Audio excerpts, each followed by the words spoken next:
All right, here we go. Welcome, everybody. It's Charity Tuesday. Oh, boy, we're doing a charity for No Kid Hungry. They help make sure that children are well fed. This time of year becomes, for a lot of kids, very food insecure for them. So they participate in like the free lunch programs at school because food isn't necessarily available at home, or the parents don't have money to feed the kids to pay for school lunches. But once school's over, they do not have the ability to do the free lunch program anymore. So charities like No Kid Hungry step in and make sure that these children have food available to them, and they can eat and grow and be happy and healthy throughout the summer. So I think it's an appropriate time for us to try to raise money and help out this wonderful charity. We're up to $186 already. We're 18.6% of the way there before I've done anything. So I have, man, might as well get some thank yous out of the way.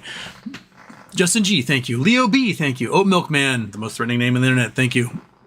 Wheat Wild, thank you. Daniel Motes, thank you. Casey Chapman, thank you. Julio, Julius Miami, thank you. Michael Ajero, Javier Martinez, Michael Haight, Josh Pet Pals, Tennessee, Sam Wade, hey cousin Sam, thank you so much. Chris Taylor, Nil 21981, all jumping in there, and now we're at $296. So just like that, boom, we're almost 30% of the way to our $1,000 goal of raising money to help feed kids. That's like the most noble thing you could possibly do. So let's keep it rolling. News. A company I can't talk about announced that they had retained lawyers. Fantastic. Bed Bath & Beyond auction is tomorrow? 28th. Yeah, tomorrow.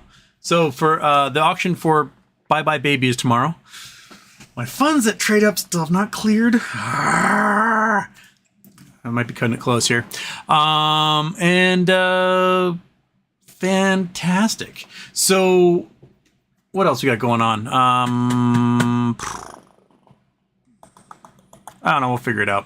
Let's do this. That didn't happen. Come on, do that. There we go.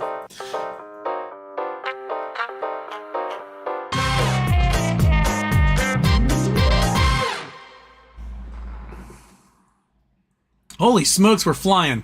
Jigish Sukla, thank you. Anonymous, thank you. Andrew Stewart, thank you. Adam Watkins, thank you. We're 45.2% of the way to our goal. This might be the fastest we've ever raised money for one of the charities. And Don Caesar Shadem jumps in. Holy smokes, 47.2% of the way to our goal. You guys are amazing. Holy smokes. When we just started, we are like 3 minutes in, and I was late. I'm sorry. I forgot to get water, and the cat was yelling at me, and he just ran away. So, might as well jump in here and start taking questions unless other news items pop into my head, which at the moment, I'm so flabbergasted by everyone's generosity so far that I'm lost for words. Phil Clayton first. Yes, you are. Phil Clayton, Houston. Did you read about the FDIC accidentally releasing a list of companies that bailed out for billions in the Silicon Valley bank collapse? The system was a joke. Wish I was a bank. Yeah, I didn't see exactly who was on that list, but apparently it was like 7 companies had $13 billion, or individuals and companies had $13 billion at Silicon Valley Bank and were specifically bailed out. I personally think, that if you're not insured for that cash that's in there, and you have to get bailed out by the U.S. government for it, then maybe, I don't know, have to pay a penalty, something like that. 20%, shave it off the top, be like, hey, this is what you get for being an idiot and not having your account insured, or something. I don't know. It just seems silly that the FDIC is going to pick and choose which accounts get recouped. And obviously it's going to be the accounts that have cajillions of dollars in them. that they're going to be like, oh, well, this guy's rich. We can't let him not be rich. He made terrible choices, but, we have to protect him. That's just how it rolls. Just let it fritter in the ether and into someone else's pocket at this point. Because obviously the original person was not responsible enough to manage that wealth. Citizen 54, Supreme Court Justices rule state lawmakers do not have exclusive control over elections and key decisions. 6-3 ruling could prevent judges from overruling state rules. Thoughts? I thought it was the other way around. I thought it was the judges will be allowed to rule that maps were like unconstitutional or violate the Voting Rights Act, or could I be reading that wrong? I thought it meant bad news for gerrymandered maps. Seems like the moment the Supreme Court justices were under scrutiny, they started ruling favorably, sensibly. That also might be it, because if you guys haven't read about what's been going on with Alito, is Alito essentially also taking vacations, and his wife's getting jobs, and they're getting money and gifts from billionaires who are then presenting cases before the court, and the justices aren't recusing themselves. Now, there are ethics rules in the court system that you're supposed to, if you got a conflict of interest, you have to pull yourself from the court case. One of the judges in Florida with the Disney DeSantis thing recused himself because like a cousin had shares in Disney, right? Like he felt like, oh, well, my cousin makes money off of Disney, therefore I'm going to have to recuse myself because it's going to be hard for me to be impartial with that connection to my cousin. That is how it's supposed to run. You're supposed to like remove any doubt of a conflict of interest, not take a vacation with somebody, high five them, catch a bunch of fish, drink a bunch of beers, I don't know, nail prostitutes together, whatever they're doing, and then rule on their case a few days later. That is straight up manipulation, straight up bribery, and you are supposed to recuse yourself. Like, hey, I go on vacation with this guy, I'm going to recuse myself because that's what a good judge does. Oh, hi, cat. You want to come play some cattail karaoke? Yeah? Scratchy little cat, you. Oh my goodness. Come here. Come on. Come on. Don't just stare at me. Come on. Look at you. Come on, fatty. Come on. Right here. Come on. Come on. You can do it. Come on. Let me go up there. All right, fine. Whatever. Shove her in a butthole. All right. $502. Hot damn. Vera Nokum, Peachy Sunday, and Kevin Rayonen have all jumped in. So we're 50.2% of our way to our $1,000 goal, and we are like 7 minutes into the show. Just, you guys are spectacular. Absolutely just amazing. Paul Couch, Houston. Is there any good places to look for gems in Kansas? There are fossils. There are salt mines. There is a very large kimberlite pipe complex in northwestern Kansas. Let's see if I can find it.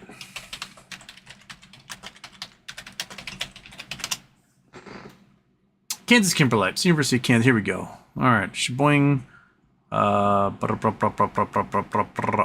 turn off the intro? Crap. Can't remember if I did or not. Did I say off the intro when I fart? Okay, well, we'll find out when we get there. Okay. I might be doomed. Okay, where's my Kansas? There we go. Okay. Kansas kimberlites. So in the counties of Marshall and Pottawatomie, in northwest Kansas, there's a whole series of kimberlite pipes, and you can see them as these little lakes. We'll go to Google Earth here in a sec.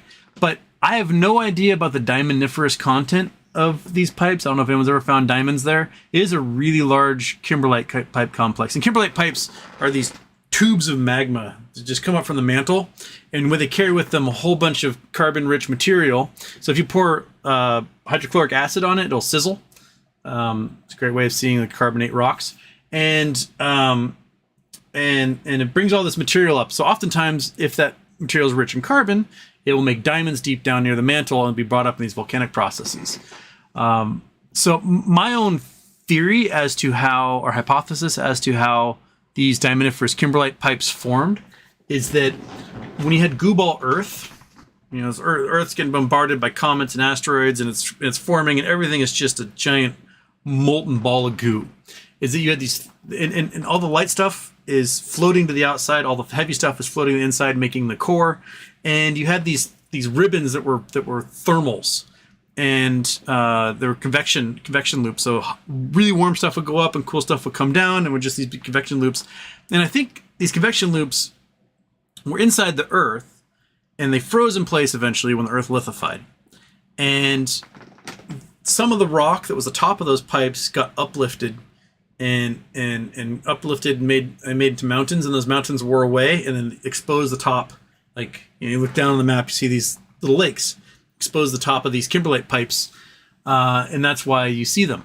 And you find most diamonds are found in kimberlite pipes around the world, named after Kimberley, South Africa.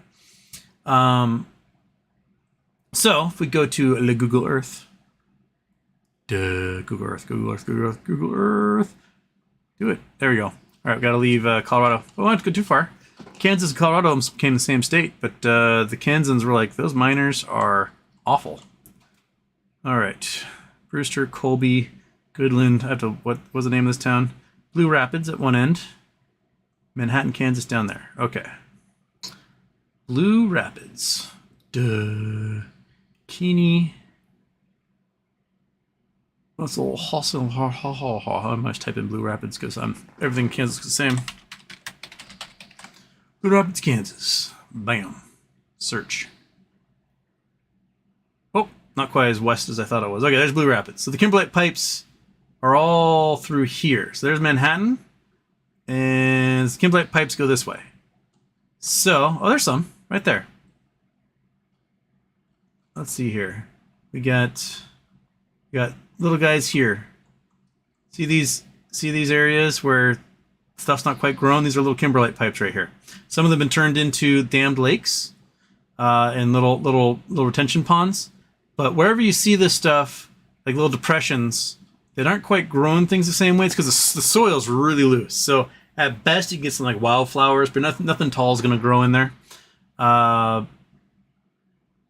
see, we got some more on this side. No more of these kimberlite pipes. Come on, show me some kimberlite pipes. These are really small ones out here. A lot of this stuff has been like tilled over a bunch of times too, but it's all private land. So you might be able to look along Turtle Creek Lake and check the streams in here. So anything that drains into this lake is going to be something you might be able to find diamonds in. And diamonds will locate in the same type of areas that gold locates as well, because diamonds are more dense than the host rock around it, than sandstone or granite or basalt. So it will find itself in like what the low pressure eddies would be in a stream, where like as water flows down the stream, it tumbles rocks and stuff. And the higher the flow rate, the heavier the material that get moved. So once the flow rate drops, like in the bend of a creek or behind a big rock, that's where you'll find gold, and you'll find diamonds and sapphires and things. So look in those places. As for other things you can find in Kansas, best place to check is Mindat. So Kansas, Mindat.org, Kansas, USA, shabam. A lot of Kansas was shallow sea, shoreline, lowlands. A lot of like dinosaurs and fish fossils can probably be found there. Come on, Mindat, you can open. I clicked on you, didn't I?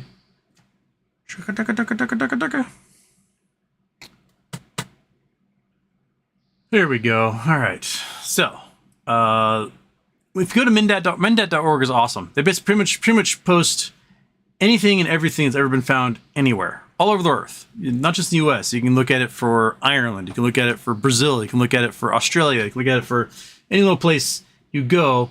It has reported mineral sightings, mining claims, stuff like that. And it'll do it for all the states. So if we were to look at, what are you? Meteorites. So we find meteorites, apparently, out in Kansas. Lots of meteorite finds. Achilles meteorite, Rollins. So there's lots of meteorite finds. Awesome. What else we got? What are these?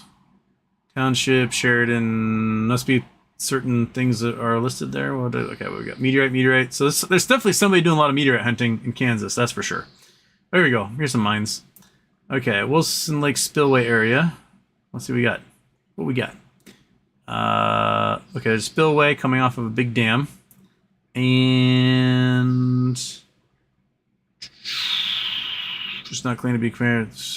Oh, gypsum. Okay, gypsum mine is there. Word. That's not very exciting. What do we got? This part of the state. Meteorite. Lamont County. There we go. All right.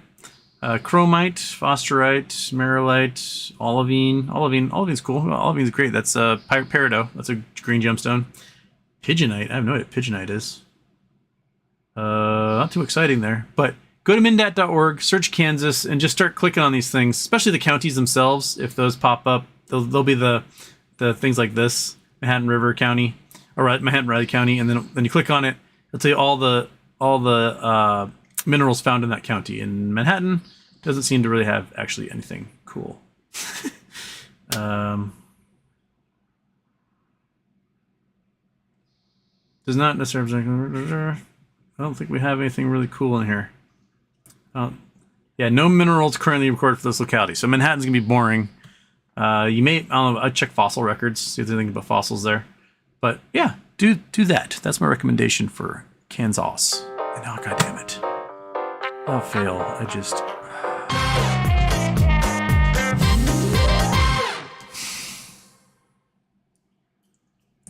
Well, the good news, we're at $577. Turn it off. I was about to forget to turn that off again. Turn it off. $577. So we got Joey Geiger, Daniel Batchelor, EclipseTickets.com, and thank you, Eclipse Tickets, for the solar glasses. Antonio Baez. So 57.7% of the way to our $1,000 goal. And we're only like 17 minutes into the show. You guys are so cool. Just the absolute best. Wheat Wild, Houston. Have a good show. I'm off to bed. Here's a small donation. Thank you. Well, thank you so much, Wheat Wild. Scott Paul in Houston. How many acres burnt now in Canada? Fires really covering ground. Well, last month it was like 8 million acres. I have no idea what's at now.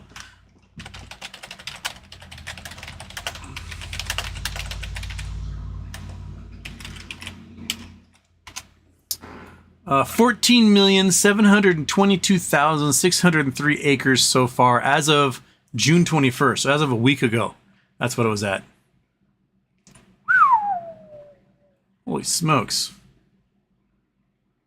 Yeah, as of June 21st, 2,765 fires have burned 5 million acres, or 5 hectares, 14 million acres.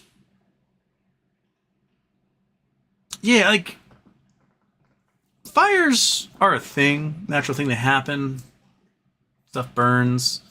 But the rate at which things have been burning has been absolutely insane. And I would be curious to know what the carbon release is from these fires. That's just a lot. That's a lot to be torching. Yeah. So 23 fires have been compared to 2016 Fort McMurray fires, which were really brutal. That wiped out a large part of the town, up near the tar sands. Yeah. Goodness gracious. 29,000 evacuations in Alberta alone.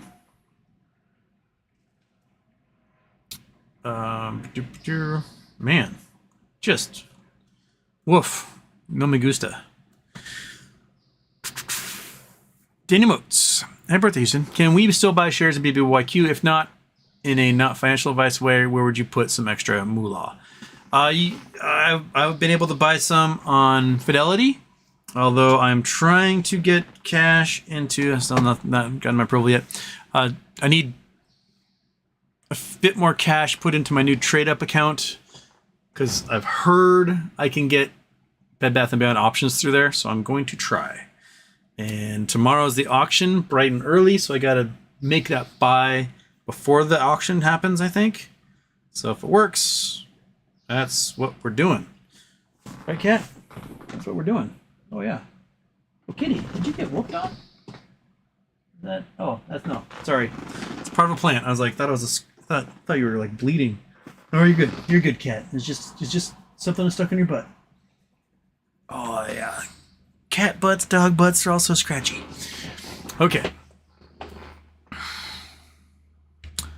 Different lime. Is there any good green, orange, and blue gemstones I could get that are not incredibly expensive, hard to find, and about 2 inches in size? I assume quartz, but any others? Quartz will be the ones you can get fairly cheap, unless you're getting lab-created stones. You can get giant lab-created sapphires and stuff fairly cheap. Maybe not cut, but raw ones that you might be able to polish yourself.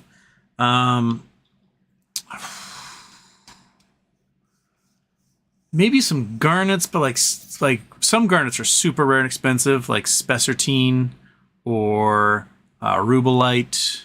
Rubellite's tourmaline.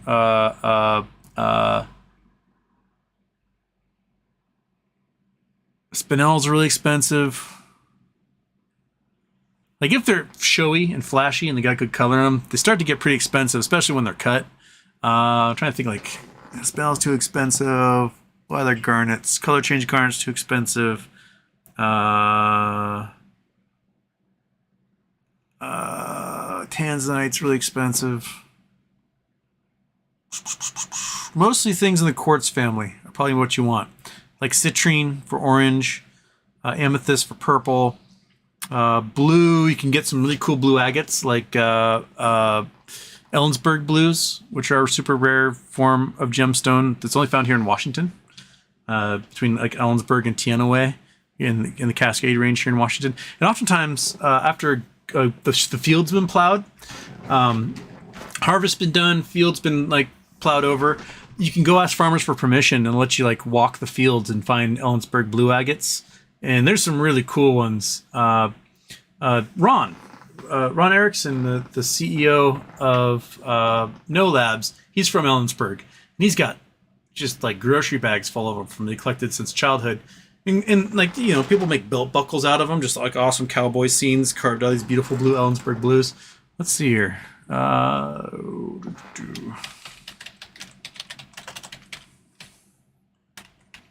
Yeah. Here, they're like beautiful kind of pale color. So you can get these kind of almost like moonstony. They're the only color of this particular type of agate that's known. So super rare, and they can have, you know, little bits of almost fire in them, like an opal, if the right ones. They're beautiful, and those are not Ellensburg blues, but you can get sort of like banding in them in some of them. Some of them are like replacement minerals. Some of them are found in like as if they're like thunder eggs or geodes. But yeah, you get permission from a farmer, go through a field, walk them. It's pretty neat. But that's again, it's in the quartz family. So your jaspers, your Lake Superior agates, I can't remember the name of all of them. Kitty. There's green amethyst as well. So amethyst goes in purple and green. But that's probably going to be the cheap side, and it's not glass or a lab created stone that's uncut. But yeah, that'd be the way to go. Plop, says Fabrizio. Nil21981, Acme just announced that they have been working with Sharon Tell Ken Rosa add this info to her lawsuit. I'm sure if things get turned up and they give her the information, she can, right? I mean, why not? Sorry, I have like an eyelash that I just feel like is stabbing me in the eyeball. And this may be one of those things where maybe it's all in my head. Or maybe it's inside my eyeball right now, and, you know, that's going to be my life now. Honor Glass Sears, nothing out of Sears. The next hearing is in July, so I don't know if we'll hear anything from Sears before then. Grizzly Giant. Really thought Putin was going to get snookered this week. Any good news on the demise of the insufferable POS? Well, Prigozhin is apparently in Belarus now.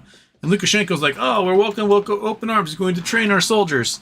And the last time the mercenaries were there, a whole bunch of them got arrested and disappeared by Lukashenko around the election time. So I think the friendships are tenuous at best. It's a very weird situation. I mean, there's people saying like, oh, it's all just one giant feint to get soldiers into Belarus. But like, you just cannot cross the border from Belarus into Ukraine at the moment. They destroyed every in and out road, and it's the world's largest swamp, or one of the world's largest, second largest swamp in the world. To the maps. So we leave Kansas, and we get to get my bearings here. There we go. All right. So this is one of the largest swamps in the entire world. There are not very many roads that cross this swamp. They were very expensive to build. You had to do a lot of fill and bridges to get through these swamps.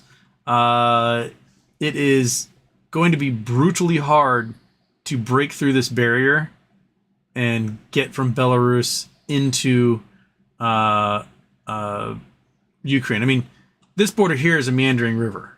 This is the type of thing, because of the meandering river, because of the Oxbow Lakes, because of how just ooey gooey swampy this is, you can't cross this very easily. This is build a bridge, build a bridge, build a bridge, build a bridge, build a bridge, build a bridge, build a bridge, build a bridge, build a bridge, build a bridge, build a bridge. And I just honestly don't think that Belarus has the time, patience, or bridge building corps of engineers to be able to do something like that. Even with the Wagner Group, even with the Russians, it would take so much time, and this place is so heavily fortified now that I would just think they would get annihilated before they even successfully do anything. All these bridges have all been destroyed. You can see here in this satellite photo, the Ukrainians just destroyed it. They're like, oh, we'll just blow this up right here, and you guys can't get in. So, screw you. Good luck. Right? It's gone. And I'm sure there's guard posts along here of Ukrainians just giving the finger to some Belarusians on the other side of that bridge. So they're not going to be able to get across this and do anything. And it's just swamp. It's all swamp. Swamp, swamp, swamp, swamp, swamp, swamp, swamp, swamp, swamp. So they can do all they want in Belarus. But Belarus is not even like a sovereign nation. It's very much a puppet of the Kremlin government. So if at any time Putin says, push them out a window, they're going to. Which is why Lukashenko got apparently a hotel room that has no windows. He's no dummy. Ian Bremmer was talking about this earlier. He was talking about how there were members of the military in the lower ranks who easily just went along with Prigozhin. Like, hell yeah, let's go get Moscow. But apparently there wasn't any insiders at the Kremlin itself who were like, yes, we agree to this and we will help you overthrow the government, which makes it much harder and would make it a much harder slog. But man, what a weird week. Absolutely just weird. So weird. All right. Input noise. Bondholders, hedgies, got slapped around in BBBY bankruptcy court today, saying it was today and it was glorious. My guess is the bondholders have the non-collateralized debt, that the hedgies have non-collateralized debt, because all the collateralized debt mostly belongs to gents. So they're like, oh, we don't, and complaining and throwing up protests. The judge was like, we're going to discharge this debt. That's probably what they're doing. So again, if Bed Bath comes out of this minus baby, minus debt, and a pile of cash ahead of time, I think that's good for all of us. Okay, we're still at 5. Oh, did I get Antonio Baez? We're still at 577. Again, we're raising money for No Hungry Kid. You guys joined us late. It is a charity that feeds children in the summertime when school's not in, because a lot of kids are on free lunch programs, and that might be the only consistent meal they get all day is at school for their free lunch program. And when school's out for the summer, they don't get that lunch anymore. It's not offered to them. So charities like No Hungry Kid steps in. There's other good ones too. Feeding America. What was the other ones I was looking at? a couple others. But they step in and they help feed kids. And this is only the third time. All the times I've done Charity Tuesdays, I've tagged the charities. Every single time we do a Charity Tuesday, I tag the charity on their Twitter. And this is only the third time where the charity was like, hell yeah, let's do this. So first time was Save the Children, when we did the fundraiser for Tonga for their volcano response and tsunami response. Then I think both times we've done World Food Kitchen. Or World Central Kitchen, which is Jose Andreas's group, has acknowledged that we've raised money for them. And so it's the only third time. So that's fantastic. Let's raise money for them and get that $1,000 goal. And I'm not sure. I'm sure we could do it with $1,000. I'm sure we could do 500 to 1,000 meals with that alone. So help us out. Let's get there. Let's go past it. Let's go way out there. And then next month, after our stocks all explode, we'll raise $1 gajillion for somebody. And thank you, bleh, 8319. So 58.2% of the way to our goal. And we are a half an hour into our show.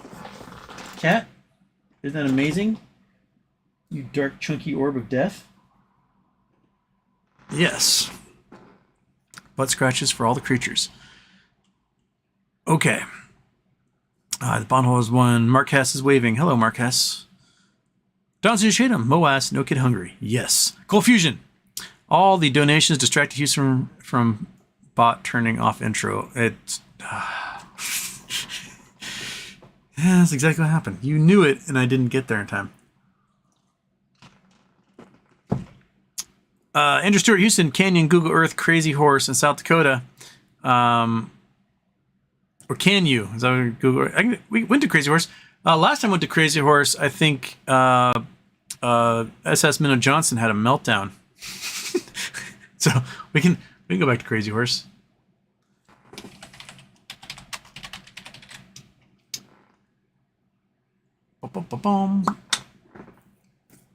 Yeah, Crazy. If you've ever been to Crazy Horse, like, you know, you go see the Mount Rushmore and go, oh, there's Mount Rushmore. We go to Crazy Horse, which is just so much construction still going on. You realize just how massive Crazy Horse is. Let's see here. So the museum's here, and there's art museum, and it's got mini versions carved out of granite. You actually learn a lot of cool stuff at this museum. What's neat is how gold rich this granite is. The gold content's insane. Like in one of the carvings of Crazy Horse is on a horse and he's doing this, right? And in one of the carvings, the test carvings they had done as they're like finalizing the design, you can see the flecks of gold in the rock. So it's pretty neat. In the Black Hills, there's just an insane amount of gold. Now, the goal of the Crazy Horse monument and what they intend to do with the land and the money they're trying to raise, it is probably going to be like a 150 year project. They just don't have the manpower and the cash available to do as fast a carving on such a large scale as they did at Battle Mountain, Confederate, or at Mount Rushmore nearby here. But their goal is, so, you know, how far away is this? Like half a mile or something? About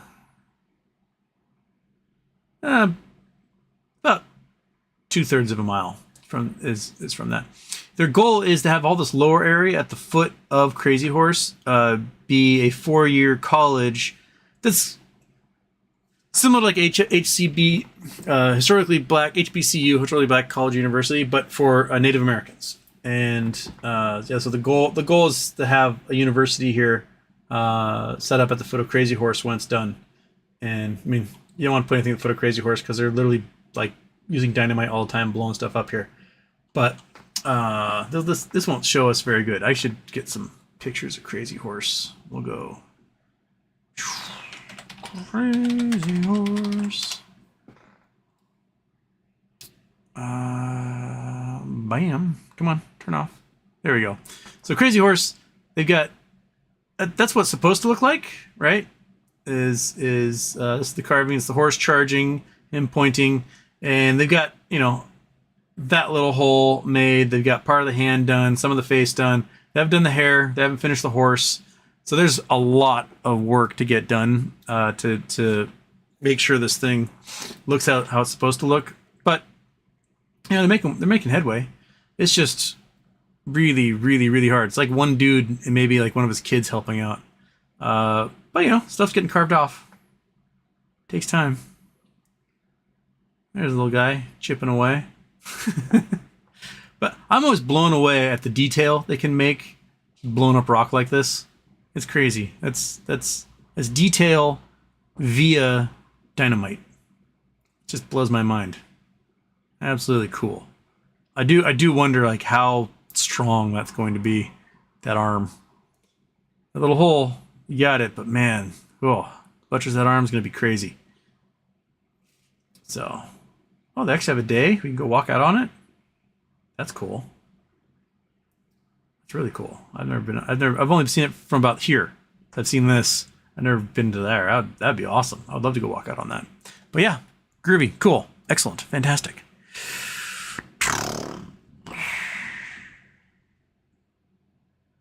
Josh Pepel, someone send him maps too quickly. Chris Taylor. That funds clearing racket is just another example of gaming the system against us non-insiders. Yeah. Like, if Cash App and Venmo can instantaneously deposit money into my account or take it out of my account instantaneously, why can't a broker do that? It's using the same ACH payment scheme, right? It's exactly the same stuff. So why they pretend like, oh, yeah, wait a couple days for the funds to clear? It's been in your account the entire time. The minute I went click, it went into your account and it was done. Just silly. It's so silly.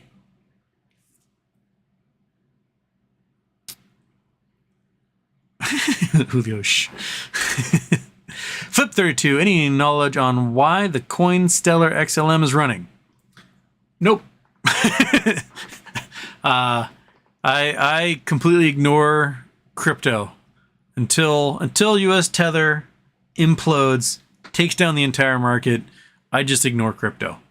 I'll admit I did use it to move some money from one account to another really quickly because they're going to take several days for my cash to clear. But if you buy crypto and then you send the crypto to someone else with that cash, it doesn't take that long to clear. It's like, oh, here we got the crypto all of a sudden. It's amazing. But other than that, it's like bought, sold, done. Just to move some money around.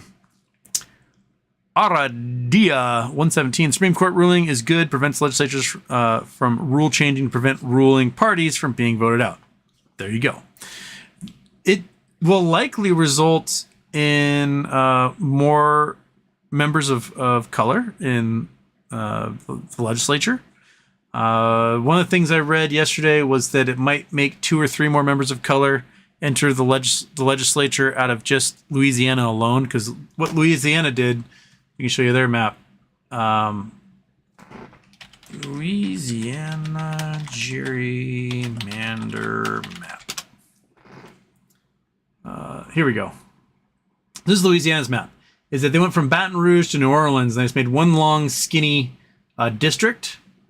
And so they basically included every black person they possibly could into that district. And what the state's going to be forced to do is see these districts that surround it, making this little island in the middle. They're going to force them to chop those districts up, and that likely this whole thing will become blue, this whole thing will become blue, and this whole thing will become blue as a result. So the gerrymandering that's purposely trying to put the majority of the population into one district while leaving the rest of them open will end. So things like that are likely to be. Oh, you guys can't see because I didn't actually put it on the map. Yeah. Duh. Let's forget to actually show you what I'm talking about. Yeah, so they from New Orleans to Baton Rouge, they made just one long skinny district, and there's 1, 2, 3 districts that surround it, and so that's the stuff that's going to end. They're gonna this district here is going to have to come on. This district here is going to have to absorb this one and this one, this one. So they're going to make new districts out of this whole thing to reduce gerrymandering. Definitely like to hear your input on coin XRP. Again, like, zero opinions. Crypto is crypto is crypto is crypto as far as I'm concerned. You've got some big boys, you got some also-rans, and you have a bunch of shit coins. And the time for shit coins generally was like August, September 2021 was like, I think, the real last gasp outside of the Pepe coin that had a weird explosion and then collapsed, a month ago. There are coins that will run and ones will disappear, but there's such a glut. There's so many of them that there's just no way. So many of them can have enough fan base to truly be worth anything. XRP, I think, is used by some international banks to move money around. I think XLM is kind of used the same way. Bitcoin is the biggest because it was first. Ethereum is what so many other coins are built off of, even though their gas fees are just impossible. Yeah.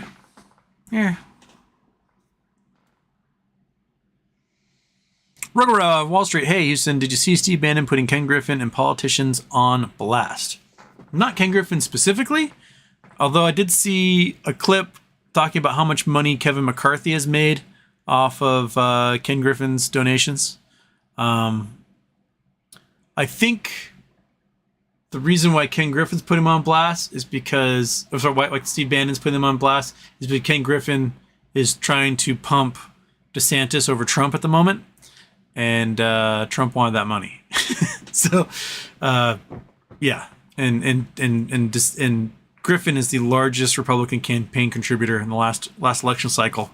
So he's probably going to spend a couple $100 million on politicians for 2024 between House, Senate, and presidency. I'm so yawny today. Goodness gracious. I'm just a yawn monster today. I'm so sorry. Cat, it's your fault. You're sleeping so well. The dog's down here. Look at you. You're down here too? Oh, the petting zone. You guys can't see the dog. She's down here on the floor, hugging my wheelie chair, so I have to remember not to move my wheelie chair. Otherwise, I will, break a dog bone. $699. 69.9% of the way to our goal. Granny bags. Oh, Granny bags. You have been the hero so many times on our Charity Tuesdays. You're so wonderful. Bat Bones, KYP, I, not your friend, with some Hawaiian dollars. Anonymous and Vizio Guy. Goodness gracious. Vizio Guy is looking to win yet another raffle. Actually, I don't think it's up for raffle this time.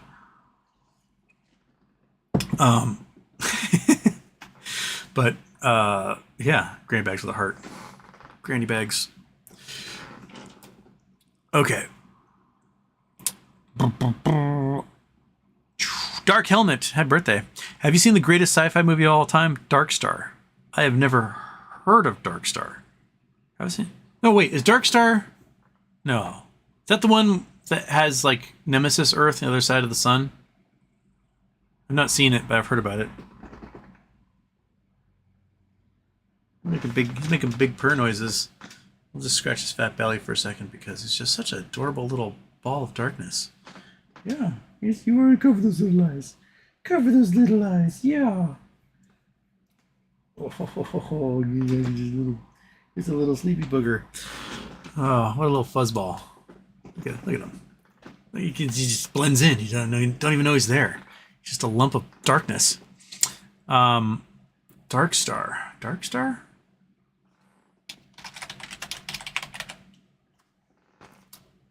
Nope, this one from 1974. American science fiction comedy directed and produced by John Carpenter.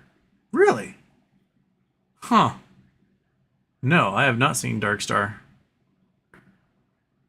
Well, looks like I'm going to have to watch that as well as Green Slime because I still have the DVD to that and I have not done my homework. And, meow, I promise it's going to happen. I'm going to watch that. Dark Star.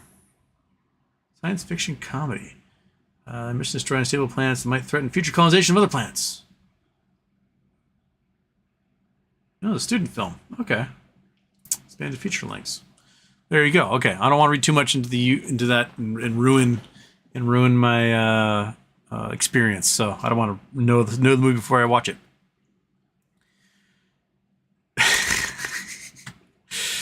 Oh, there's the double intro. Go smuggle some plums for me. Oh, we are maybe 3 weeks till Dad Plum season. Oh, baby, I'm so excited. There's so many on the tree. It's going to be a good year for plums, as long as we don't get a heat dome over us again. 2 years ago, we had a heat dome, 120 degrees, just shattered temperature records by like 15 degrees, 17 degrees. And all the plums on the side that face the western sun just torched, just burnt to shit. And the plums were ruined.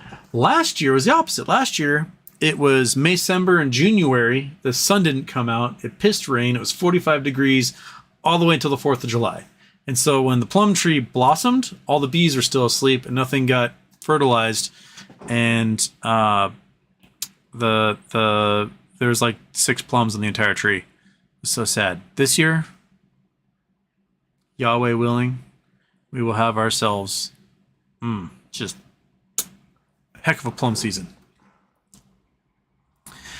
Citizen 54, Houston. More Supreme Court news in blow to Ohio Republicans. U.S. Supreme Court rejects state legislators' arguments.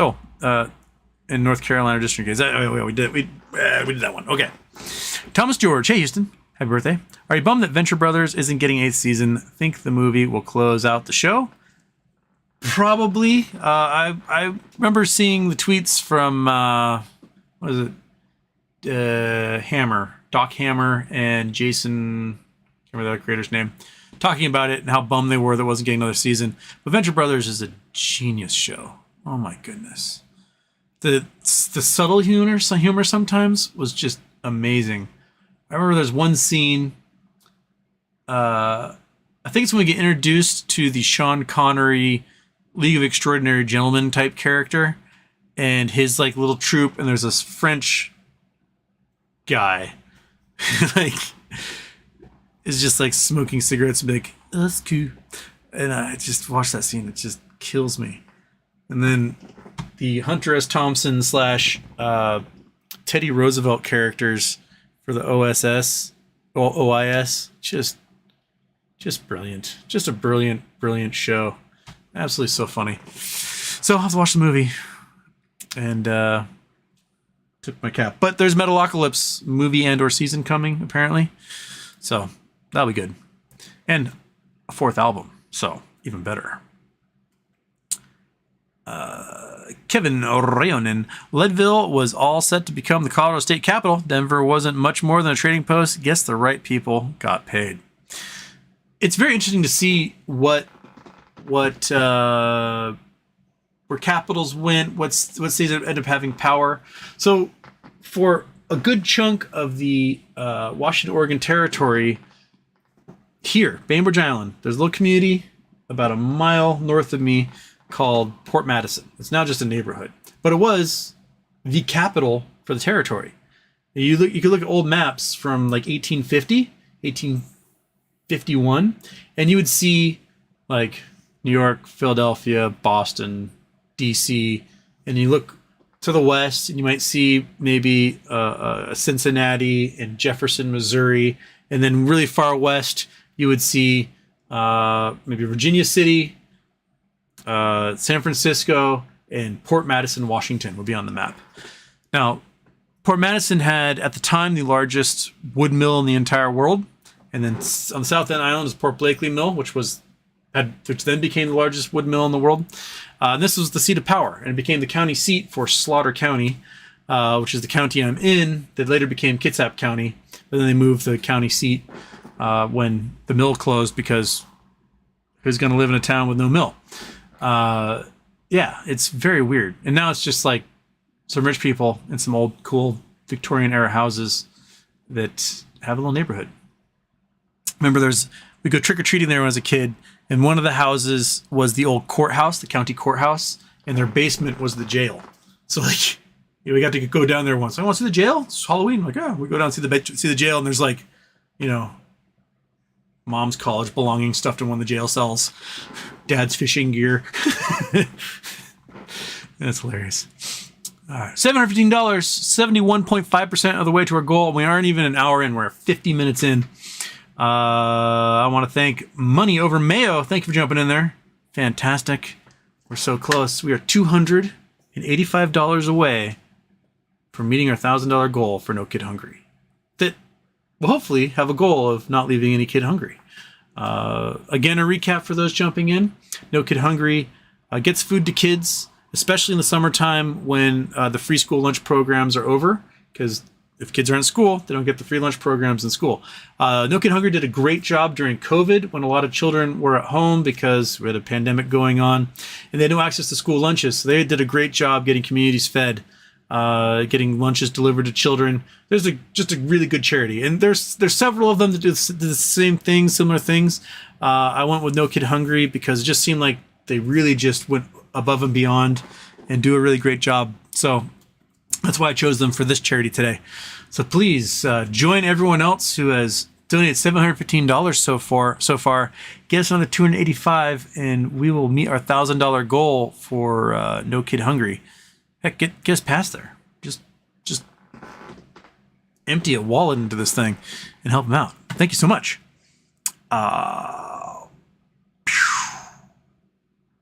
Jay from the leaked tapes, doesn't it sound like they were trying to get Trump to start a war with Iran?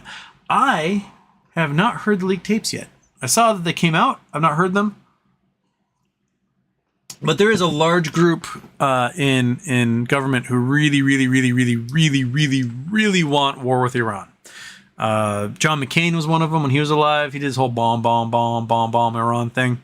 And Trump went along with a lot of it because he threw out the 2015 nuclear treaty with Iran, which was doing remarkable things. It was allowing us to have inspectors at nuclear sites.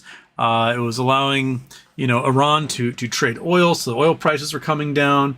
The problem was that Israel and Saudi Arabia really hate Iran so much. And I think they both pressured Trump to tear that thing up, which, made it so that people in Iran weren't having access to the outside world. Trade agreements couldn't happen. Back to black market oil sales. They started just, enriching uranium like crazy. We have a lot of secret sites now we have no access to because we don't have inspectors there anymore. It's a mess. But at the same time,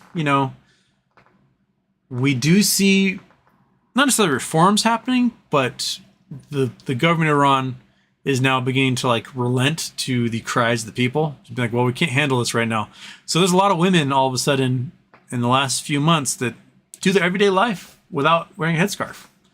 And they're like, hey, I'm not wearing a headscarf. What are you going to do about it? And they tried clamping down and disappearing these people, and they just kept doing it still. And they're like, well, now what? So just little measures of claiming control back are a big deal to a lot of these folks. So no, I'll have to check out the tapes and see exactly who was pressuring Trump to do that.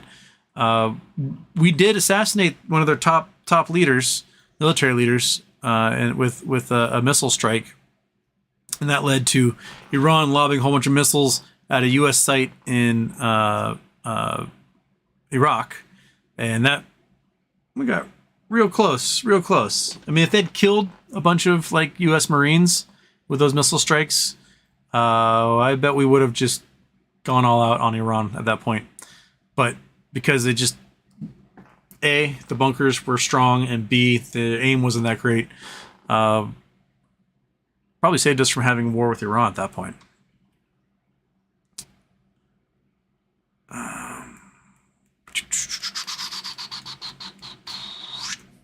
Philip Clayton, sure hope GME gets Bye Bye Baby. My partner and I have a 4-year-old and a 6-month-old, and I've seen the amount of random crap that mothers buy. Or grandparents. Oh my goodness. All my grandparents except one had passed away by the time I was small. And the one that lived on, she was a crazy smart woman. I think definitely on the spectrum. And she didn't really like gift giving and showering children was not their thing. She liked reading books and watching baseball games.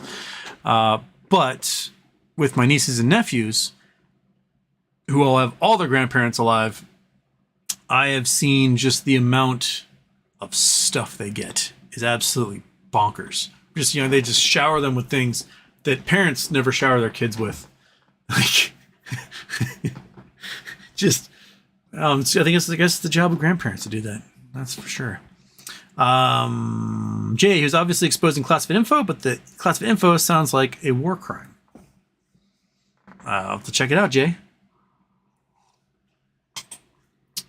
Don's a Shadem, Houston. I've been seeing more articles on hydrogen stocks, vehicles. Do you think this sector is legit?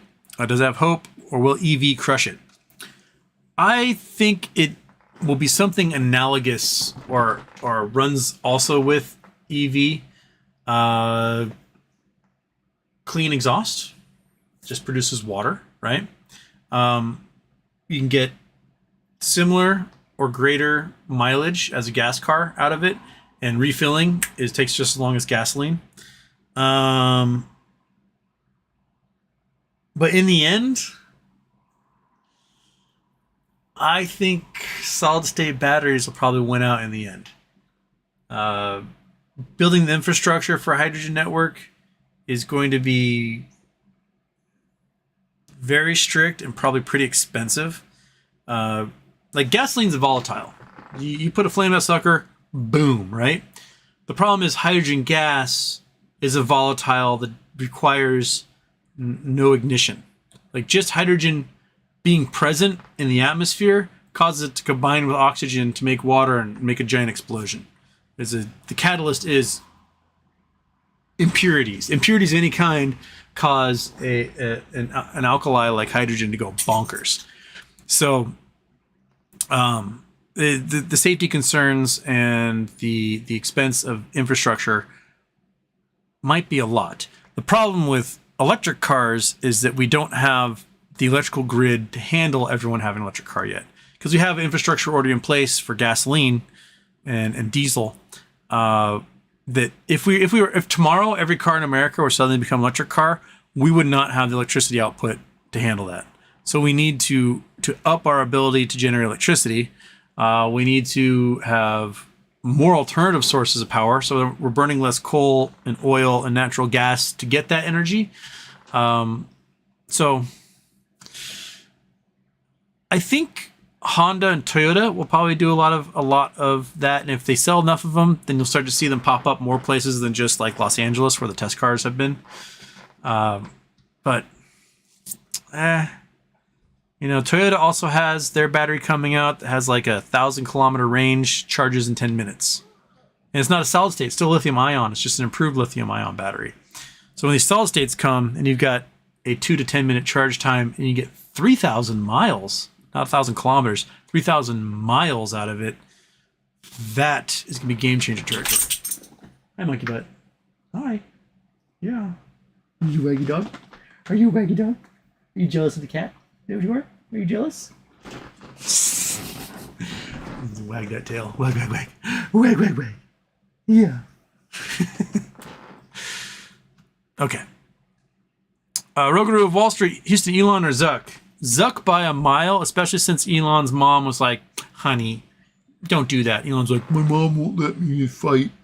So I've seen Zuck in his judo fighting. He would absolutely mop the floor with Elon. Even though Elon's much bigger and has more mass, I think judo plays that strength quite a bit. Oh, you go see Bill, monkey? You go see him? Yeah? Tail wagging.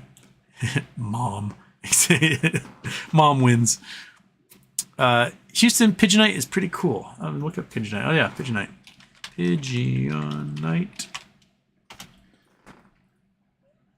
Oh, that's what it looks like. Okay. Images. It's a little brindled. That thin section. Inverted Pigeonite. Looks like under UV. Pigeonite basalt. That looks like a gabbro, maybe. Is it a gabbro?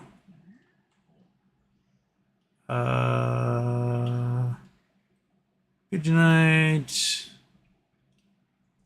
Looks like gabbro.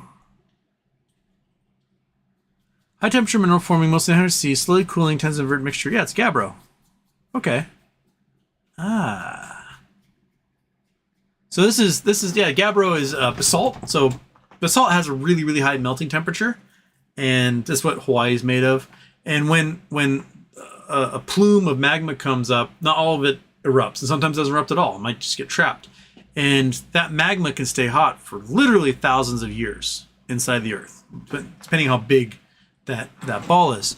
And as it slowly cools, it allows all the minerals that would normally be jumbled up like a cement mixer to start to coalesce, and you get these like crystals that form inside of it as it cools. So you what would erupt as like a very matte black basalt lava will end up being, it can be white, it can be black with like really white things in it. So if we look up gabbro, it's two B's, right? Gabbro. Yeah, gabbro.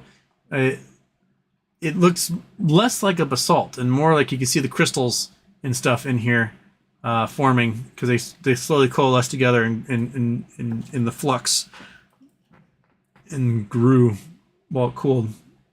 Here's some gabbro with very defined crystals.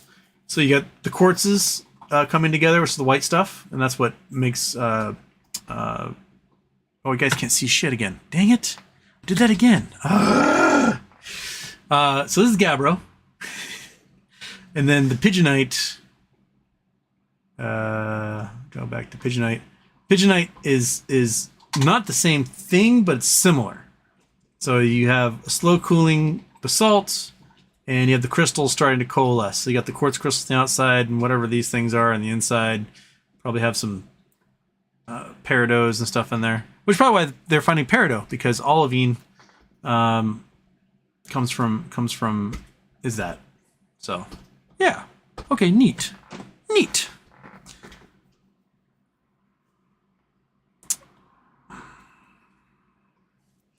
Citizen 54, Supreme Court lets lawsuits over team doctor sexual abuse proceed against Ohio State. Jim Jordan must be sweating bullets. Can't wait for that hole to be brought to justice. Oh, that a-hole to be brought to justice. Yeah.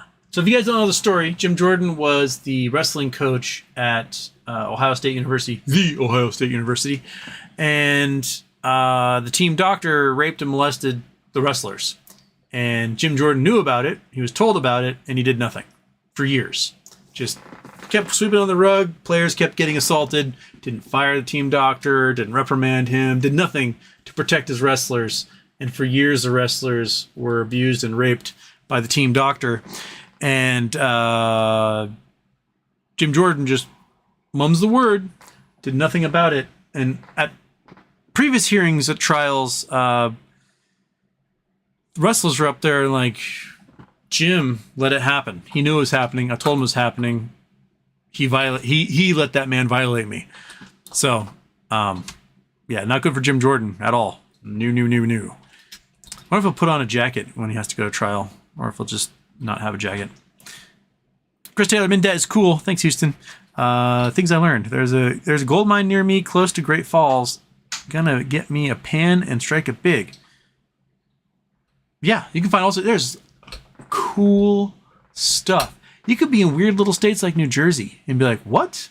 There's an ultra rare gemstone here? What? Franklin, New Jersey, you can get rhodonite. One of the rarest gemstones in the entire world. There was one in my big giant one from Brazil in my treasure chest that was discovered way too soon. I guarantee you, man, if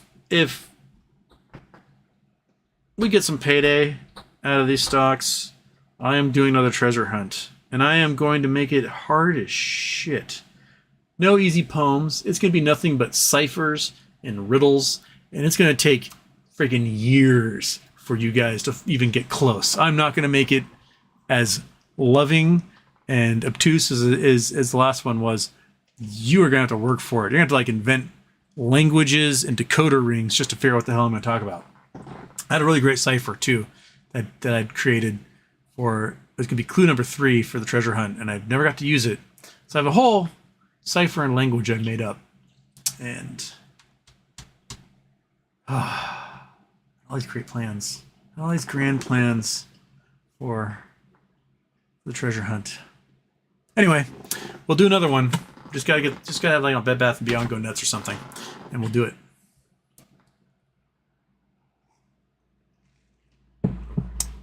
Dmitry Maximov, what are your thoughts on BBYQ tomorrow with the auction happening?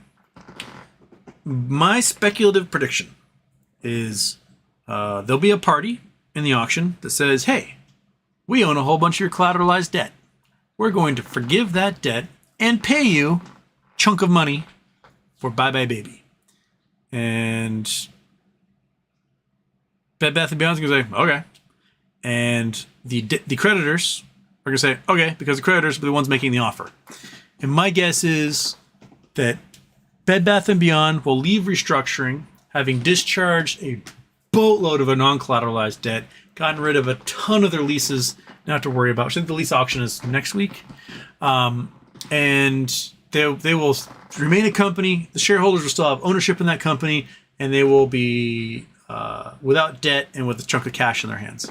That is my speculative prediction. Cross all the fingers. Just cross everything. Cross your toes. I think that's going to be the offer. Because I have a feeling that collateralized debt was picked up for pennies on the dollar anyway. So if you buy it at 10 cents on the dollar and forgive it, you get a huge tax write-off. I mean, the tax write-off that ICANN and Ryan Cohen will be 100% of the value. So $1.5 billion tax write-off. And they can use that money to pay for anything beyond what Baby's worth and walk away with that and leave both companies in a strong position. So that's what I'm thinking. Visio Guy, when you switch apps and immediately realize the intro is still on, it's like when the soldiers on TV shows hear the click when they step on a mine.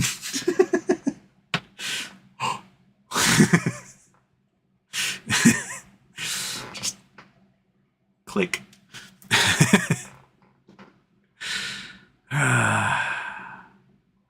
For $720, first name, last name got in there.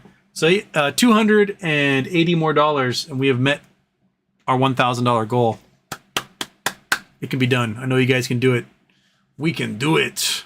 We can get there. We can feed them kids. Okay, where did I lost my spot?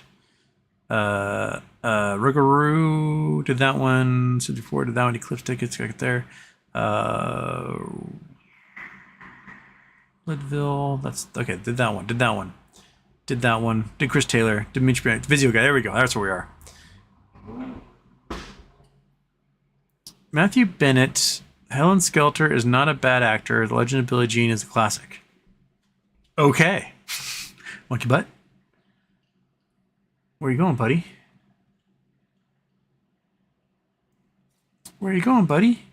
Oh, 725. BOFH has jumped in. Hi, buddy. How about this? Let's put forward. So we're at 725, 745. So every $50 from this point forward, Monkey Butt gets a treat. How's that sound, Monkey? Every $50 raised from this point forward, Monkey Butt gets a treat. So if we get to 795, Monkey, 795, you'll get a treat. How's that sound? Yeah. We're going to withhold gratification until we'll pay money towards our donations. I'm so evil, aren't I? So, bring it, people. Monkey Butt doesn't get treats until another $50 gets in there. Right? That's how we're going to do it. You sweet little dog. Yes. Oh, you sweet dog. No treats for you yet, though. Different Lime, Houston. Follow up on my earlier question. Where's a good place to buy gemstones you mentioned? I mean, there are rock shops that'll sell them, but usually they're pretty inflated prices. There actually are quite a few reputable sellers on eBay. If you look at the gemstone section, eBay, and you can get some of them are auctions, and you can get them for really cheap. Even then, like with cut stones from one of the reputable buyers that have good ratings, you can probably buy the stones below market value. than you would if you went to like a jewelry store or a gem shop. The thing about jewelry stores and gem shops is that they have, oh, hi, kitty cat. Are you going to come say hi? You do it. There you go. You can play some cattail karaoke. It is like, if you have a gem shop, you need a safe. You need very expensive display cases that have securities in them. You need a security system. You need security guards. You need to pay like a lady with really big boobs who can lean over the glass case and point at things to convince men to buy really expensive rings for their soon-to-be fiancés. It gets really pricey. And if you're buying from some of the wholesalers that sell on sites like eBay, or you get them from auction sites like AproBid or HiBid, that are a lot of like estate sales go in there, you can pick that stuff up for fairly cheap. So if we go, we'll just go to eBay, and we will go to loose gemstones. Why are you doing that? Loose gemstones. Cat, you are now in the way of the screen. Good job. Okay, so loose diamonds, gemstones. That's the section we want. You can get some really cool stuff. So you got mystic quartz, you got opals. This looks like sapphire, natural blue sapphires. Some of them, like the advertise, like, oh, you get 1,000 carats of sapphire. It's like grains of sand. They're technically sapphire. They might use for grit on sandpaper. You can get natural pearls. You get lots of stuff on here. Definitely look at the ratings of the sellers. Some stuff, sometimes they'll sell you something and it's not what's in the picture, or it never arrives, or if they say it's natural and you get it and you look at it under a loop, it's fake. Like, okay. So like this guy is selling 8 to 10 carat natural emerald pair, right? For $12.77 or best offer. I'd be sketchy about a couple emeralds that are probably worth several $100,000 being $12. Like, that seems like it's probably lab created. So like, here's what looks like a definitely lab created emerald for 228 carat natural translucent Colombian. That's a fake. That is from a lab. That is not natural. They do not grow like that. You don't get a 228 carat one that's that green for that price. It's bogus. Oftentimes you'll see like a 228 carat emerald that's this price, and it's just a green rock. It's technically an emerald, but it's not gem quality at all. Claiming to have a alexandrite, that's not true. I'm thinking this whoever's selling this is giant fakers. What we got? A 97.4% positive. You want guys with a 99 to 100% positive? This is probably a fairly new account. There's probably several stones that have been completely fake off of here. I wouldn't trust those guys. I wouldn't buy anything from. If it looks too good to be true, it often is. But if we look at, we can do ruby, right? So looking at rubies. Oh wait, I want to do it this way. I want to click here. I'm going to go loose gemstones, and we'll scroll to gemstone type. Click on ruby. We'll get rubies here. And gemstone treatment, gemstone type, ruby. I want sage gemstone creation. I want rough.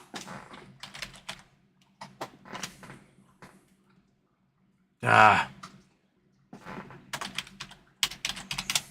ruby. There we go. Okay, so these are some rough rubies.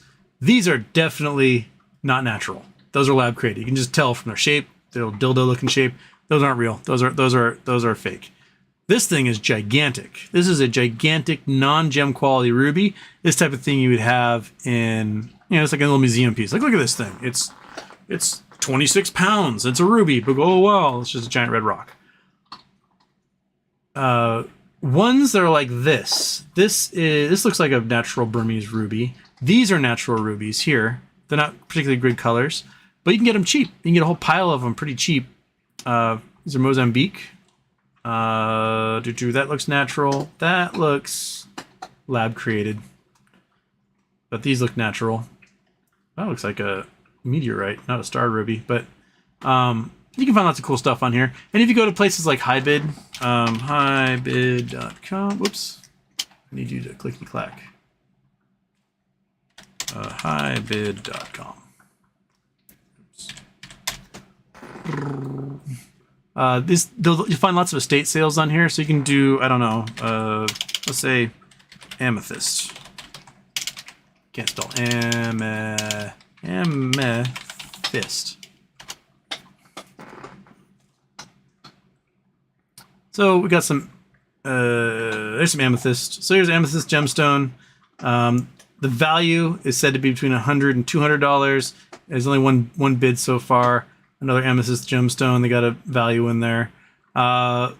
This is where you can buy some stuff pretty cheap. There's green amethyst for you. So a lot of stuff comes from estate sales. So someone dies and they got a collection, or a jewelry store goes out of business or something, or whatever. You'll see them up for bid there. And you can get cool things. You can get geodes, you can get loose gemstones, you can get rings, you can get necklaces with amethyst. You just put in citrine. Citrine. Probably as many as our amethyst because citrine isn't that popular. But we got a bunch of citrine. Here's orange gemstones. Gem quality. Nice cuts on them.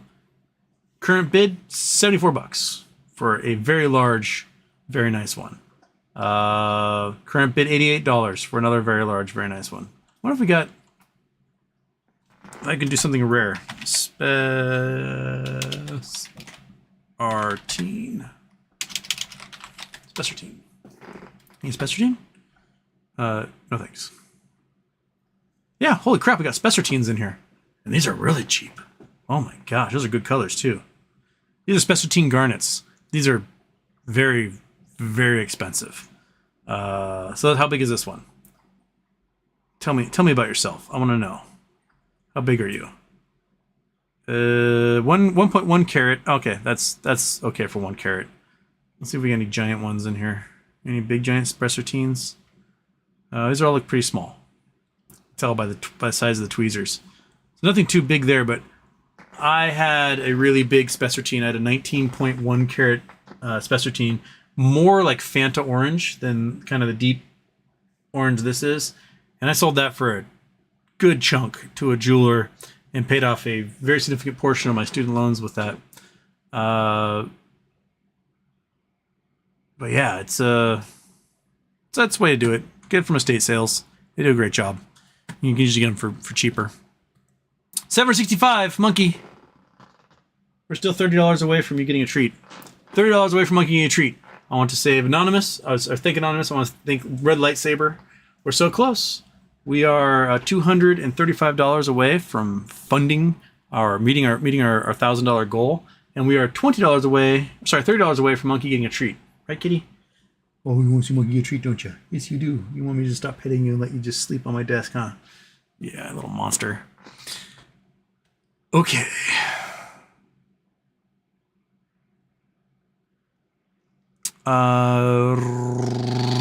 Chad Clifford, who has more gold? Crazy Horse, that dumb gold mine that Weasel Adam Aaron bought into.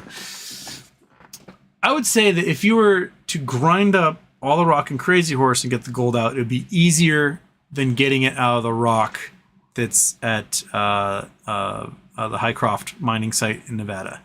All the easy gold has been gotten at Highcroft. It's all now the sulfur gold, which needs you need a big metallurgical plant to do that. It has to go through a whole bunch of processes to get rid of the sulfur and the impurities and pull those out to get the literal like sub-micron size flakes of gold that were trapped inside those sulfur crystals.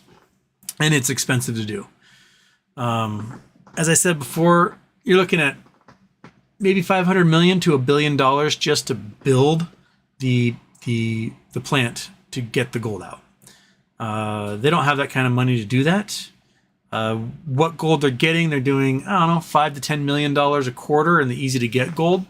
So $20 to $40 million a year is not going to pay for a $1 billion operation. And once you get that $1 billion operation up and running, there's, I don't know, $10 to $15 billion worth of gold, as well as copper and silver and other things that are trapped in those sulfides. But Yeah, Crazy Horse is easier. You can literally see the gold. It's not encased in any sulfur compounds.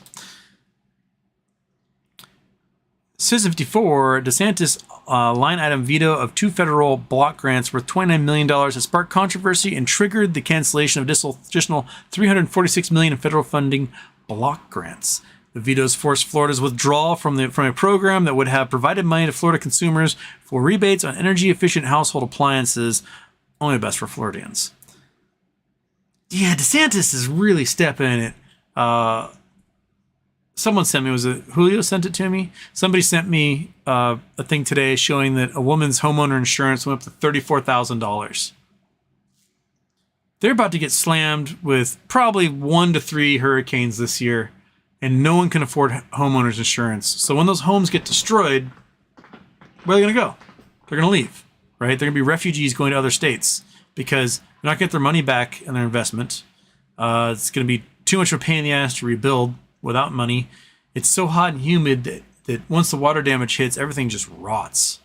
So you're going to leave. They're just going to head on out, and that's going to be it. So, oops. There's another article that came out today that showed that Florida is the #1 state for fleeing right now. People are leaving Florida in higher numbers than any other state in the country. After taking a whole bunch in during COVID, especially with the crypto bros that were moving there, their population grew, and DeSantis has made things so awful that now everyone's leaving. Just doing nothing about the flesh-eating bacteria that's in all the seaweed that's piling up on the shore.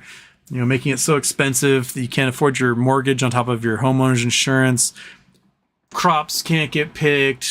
There's no workers at restaurants or construction sites or hospitality industry because all the people with a Latin last name are like, peace, and not showing up to work, suing Disney and probably losing miserably while sticking billions of dollars in bonds onto your taxpayers.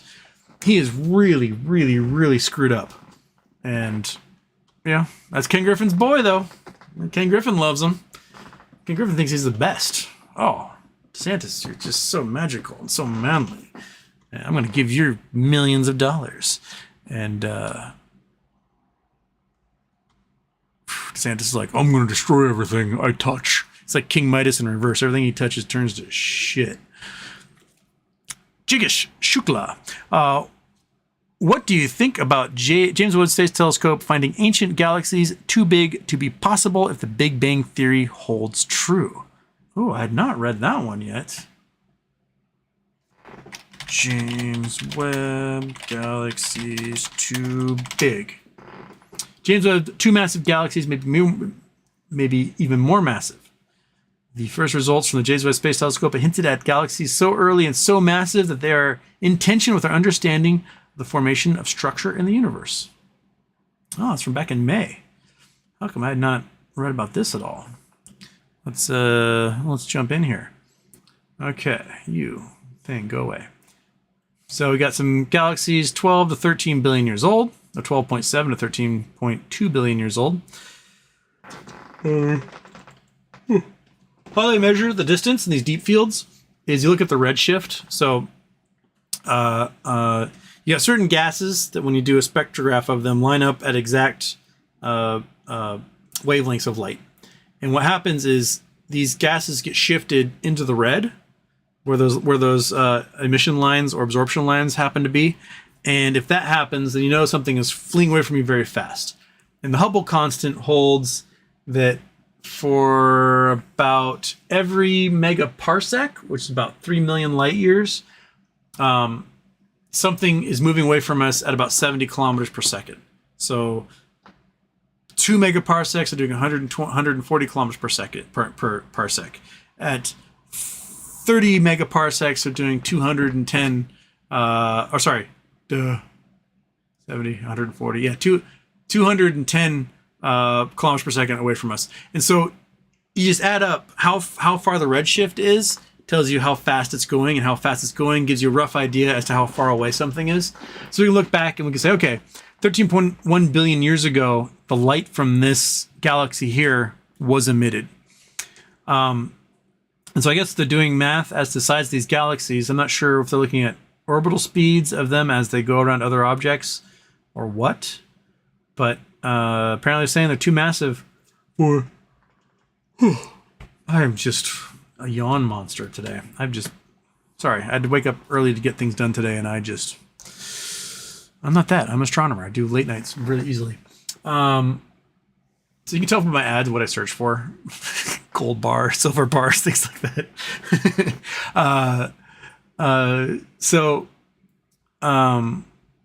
Yeah, so no, it's interesting. The way I picture how the universe began, well, not how the Big Bang formed, but how like the Big Bang happened, where boom, really hot, took a while for it to cool down enough so that quarks could form and then form atoms and protons and etc. And then it took a while for the electrons to finally get bound to the simple atoms, so that we had full-on particles and weren't ionized. And then these objects, when they got cool enough, started obeying properties of gravitational pull and collecting together and sticking together and making these clouds of gas. Those clouds of gas collapsed into stars, into planetary systems and things like that. But it took a long time. We're talking several 100,000 years, maybe a few hundred million years, for these star systems to really start to form a lot and make what we see as galaxies. And so if you go to 13.2 billion years, this is about 600 million years after the start of the Big Bang, which is that's pretty close to as far away as we've seen. So yeah, to have that many stars forming, and it also could be energy emissions from a really active black hole. I wonder how what they've done to counter that. I'd be curious to see if they're differentiating between active black hole and stars via lines of spectroscopy. Oh, okay. I'll have to maybe dive into that a little more. Closer look. Cosmic Dawn Center, such as the galaxy's stellar mass is estimated by measuring the amount of light emitted by the galaxy. Calculate how many stars needed to emit this amount. Okay, that's I would check his work, because this is when the age of quasars began. And quasars, BLAC objects, things like that, active galaxies. This is when you had lots of stars forming, but you also had the supermassive black holes at the centers of galaxies forming as well, and they're consuming a lot, which means they're pumping out a boatload of light. So if I were to check his work, I would definitely check the spectroscopy, compare it to that of stars versus that of active galaxies and quasars emitting a whole bunch of light out of their active black holes. So that would be the critique I have on that. Light from all pixels, finding stars stellar mass versus calculating the mass of each pixel, adding amount. In fact, the inferred stellar mass now turned out to be up to 10 times larger. Well, that's what happens with active galaxies, is that there's a lot more light that comes out of them.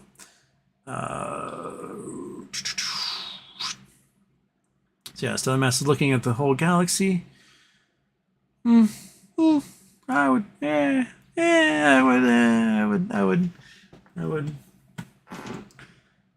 question that.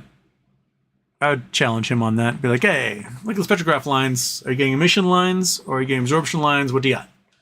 And see. Okay. Don says you shade him. Chad, dumb gold mine. For a while, I message Adam Aram every day saying, sell the mine. Sis54. Oh, you did that one already. Bad Bones. Why did the bicycle fall over? Because it was too tired. Oh my God. Where's Jason Blackwell on a day like this? KYP, great cause, Houston. Have a good evening. Well, thank you, KYP. We're still at $765, still at 76.5% of our funding goal for No Kid Hungry. And remember, for every $50 you donate, Monkey Butt gets a treat. And right now we're $30 away from her first treat. So let's get her first treat, shall we? Don't make the Monkey Butt wait, right?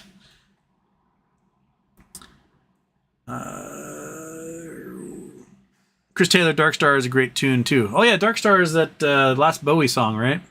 That was a weird music video, too.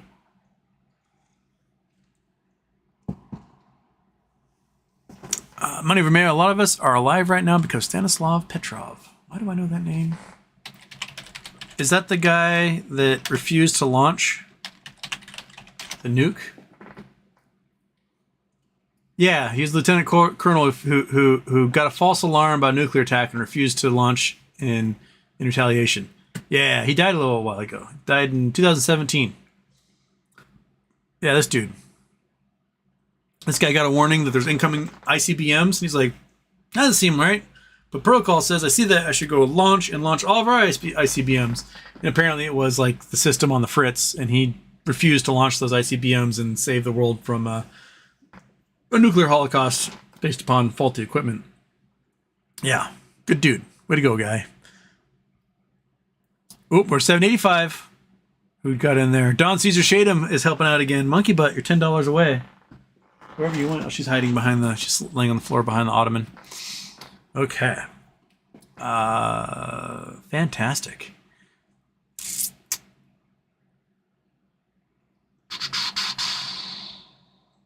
Justice Stewart Houston, happy birthday.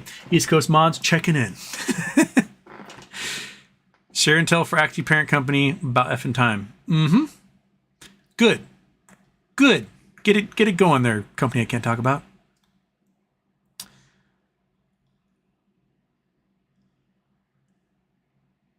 Okay, he's in Seoul. I'll start doing my research on investments in the hydrogen space. Okay. First name, last name, Houston. As usual, I got to catch you on the replay. Have a great show. Hit the Charity Tuesday goal. I hope so. We're so close to a monkey treat. $10 away. $10 more, and monkey gets beef. Or whatever that is. Meat stuff. She's going to potentially get several of them. If everyone jumps in there and we help out, she can get several treats out of this one.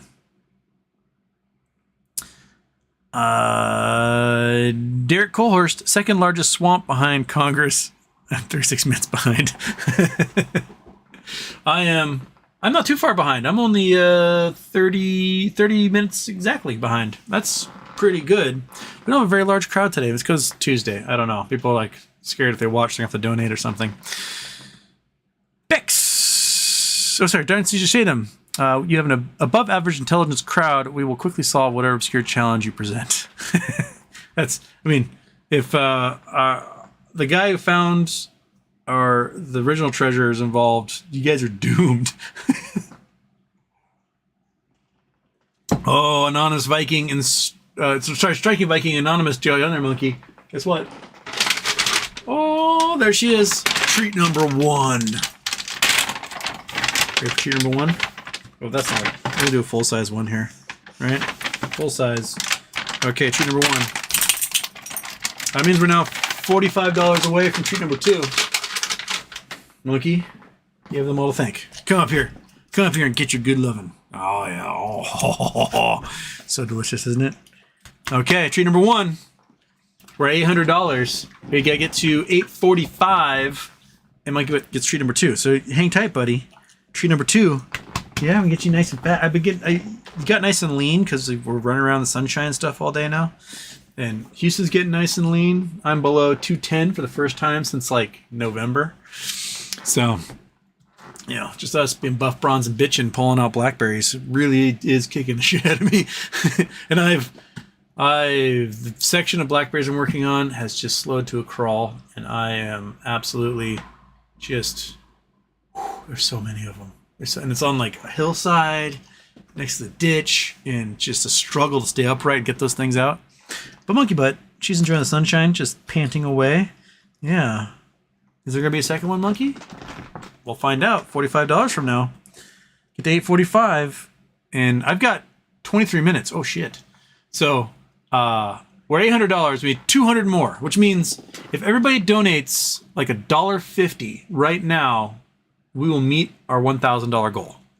We got 23 minutes to do it because I do have to get out of here at 4:30 my time. Okay.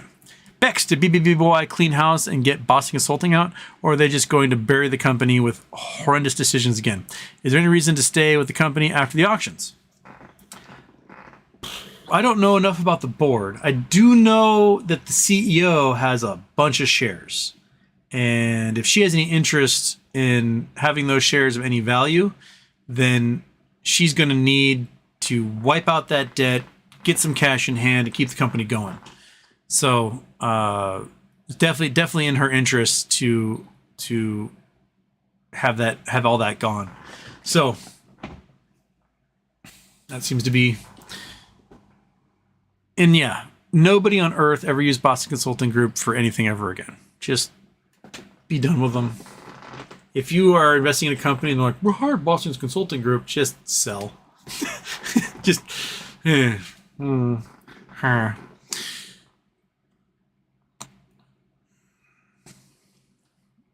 Peachy Sunday, just saw someone post a new age crystal shop selling green glass as emerald. Yeah. So there's a lady in my community who became a jewelry maker. And she is a rich lady. She's had some stores around. And I go into shops. Like Monkey Butt and I go into town. And we go visit all the shops. Everyone loves Monkey Butt and gives her treats at all the stores. So we go to the clothing shops and the restaurants and the art galleries and in the real estate stores. And in some of the higher end clothing shops, they have like little jewelry sections. And the jewelry sections are made up entirely of local artists. And I went in and I was looking at the jewelry because sometimes there's some cool stones in there, right? I see a neat opal. And I was seeing these stones, and they were for, be an emerald. Big green emerald, about that big, on a ring. Not the most protective thing, just this big thing on a ring. And it was for like $2,000. And I said, what? That's an emerald? And they're like, yeah. I'm like, that's an emerald. It's not a natural one. Well, it says it's a natural one. I'm like, that is, no. With that clarity, and that color, and that size, that would be $1 million rock. There's no way that is natural. There is no way that isn't either fake or lab created. It's just impossible to sell a stone like that for under $1 million. That would be something you'd put at Sotheby's or Christie's or Bonham's. It's not something you put in this little boutique clothing store. Like that's fake. That's fake, and it's being they're misadvertised. She's like, really? I'm like, what about this one? Like, well, what's that supposed to be? She's like, sapphire. I'm like, that is not a natural sapphire. If that were a natural sapphire, that would be like a $20 million stone. That is definitely lab created. So I came in the next time and I brought my little loop. Where's my loop? Loop. Ugh, pocket loop, monkey. Not this loop, but the other loop. Where's my lighted loop? Where's my lighted loop, monkey? Here we go. Brought in my lighted loop. And I think the battery's dead in this one, but yeah, battery's totally dead. But brought my loop for her, and I showed it to her. I'm like, look at the stone, and what do you see? She's like, well, I see like little lines. I'm like, yeah, the lines, they have like little spiral to them, like they spiral around the stone. She's like, yeah, and I see like tiny little bubbles with it. I'm like, okay, that means it's a lab created stone. You only get those little bubbles, those little striations, when you create a stone inside a laboratory. So this lady is selling everybody stones that are worth $10 for $1,000 more than should be, but telling them they're a stone that's worth like $1 million. So don't. She's pulling a fast one on everybody. And the thing is that she's filthy rich as it is, so she doesn't need to do this. She has a bunch of money as it is. She doesn't need to like make a bunch of fake jewelry, sell to people as if it's the real thing, but at a really good price, right? And just cheat everybody. So, yeah, I ruin people's days a lot when I go in stores like that, because there's quite a few people who do that. But this lady is pretty prominent on my island, and I'm dealing with enough court cases right now, so I'm not going to say her name.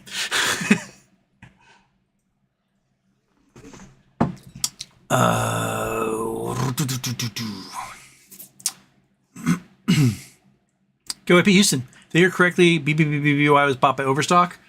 Their intellectual property was bought by Overstock last week. There was no other bidders in the stalking horse bidding round for the intellectual property, so they picked up like the store brands. Like think of Sears used to own Craftsman and Kenmore, right? And then they sold off the Craftsman and Kenmore brands. So now you see Craftsman and Kenmore at Home Depot or Lowe's or all over the place. Sears, Costco, and not just at Sears anymore. And that's what they've done with like furniture brands, bedding brands that were in-house brands. They sold that stuff to Overstock. So Overstock now owns the rights to those trademarks. Yogi 2012, Houston, can you teach me how to calculate dividend gains factoring in dividend reinvestment? Okay. Casey Chapman got another $10. Julio Miami donated again. So Monkey Butt, we're $25 away from another treat. We got 17 minutes. 17 minutes to raise $180. There's 165 of you watching right now. So $1 and a little bit out of each one of you will meet our goal for our $1,000 goal to get kids fed this summer. All right, so let's go to calculator. I got to turn off the Chrome. There's a calculator. Okay, so easiest way to do it. You just got a little calculator from not making any formulas, not doing any of that stuff. We can use the example of IEP. What is IEP trading at right now? IEP stock. Whoops, I did stock. $26.86. Okay, so we're gonna make round number start. Let's say you buy 1,000 shares of this stock. So that's at $26.86. You're gonna spend $26,860 to get 1,000 shares of IEP. So you have 1,000 shares, right? That 1,000 shares, the first quarter you own it, you're gonna get $2 a share in dividends from it, which is just ridiculous. So you're gonna get $2,000 back on your first quarter of owning the stock. So you're already at almost 10% return, right? $26,000, $2,000 back. Sweet, you reinvest that back in there. And let's say the stock price is around the same, right? So you get another $2,000. How many shares is that? Divided by 26.86. So that's going to give you 74 more shares. So now you have 1,074 shares. We won't bother with the decimal points. So 1,074 shares. Okay, your second quarter, now that you've reinvested everything, you have 1,074 shares. So that's 74 more shares than you did before, which is 1%. 1% would be 10 shares. So you got 7.4% more shares than you had. That's how much you gained. All right. Divide that by 2. So next quarter, you get $2,148, right? If say the share price is somewhere around the same, that means you get 79 more shares. We'll call it 80. We'll round up to 80. So the previous one, you had 1,074, and we're going to add 80 shares to it. So now we're at, oops, what just happened?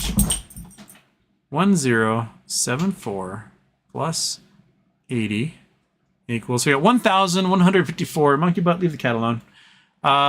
So third quarter, right?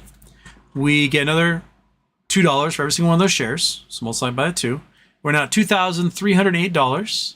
If the share price is still the same, 26.86, we can add another 86 shares to our total, right? So we were at 1154. 1154 plus another 86 shares.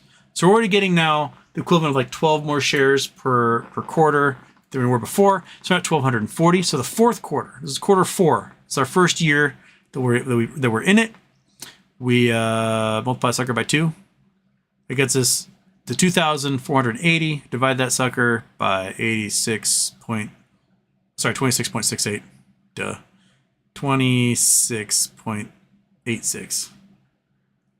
So now we've got 92 more shares we can add to our 1,240. So another 92 shares plus our 1,240, which means we're now at 1,332 shares after 1 year.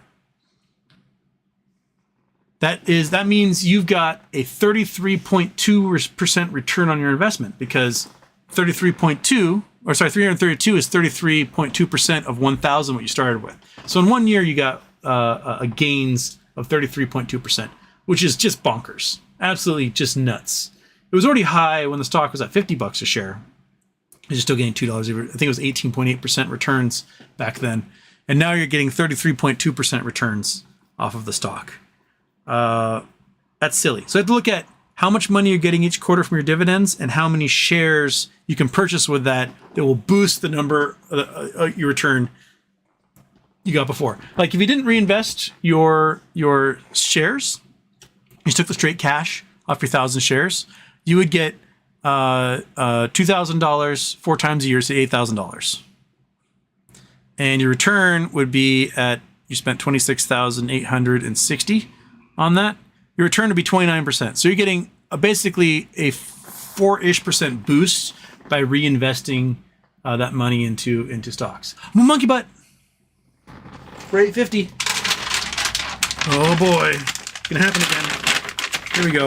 We just crossed 850 barrier. So it means we get to 895 and get another one. Oh buddy, we got 11 minutes to do it. Whoa, 11 minutes to do it, monkey. Want to do Jaws cam? There we go. Okay.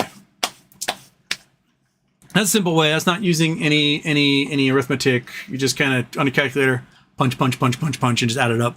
If we were to get the equation, I'll have to go calculate that is. I don't.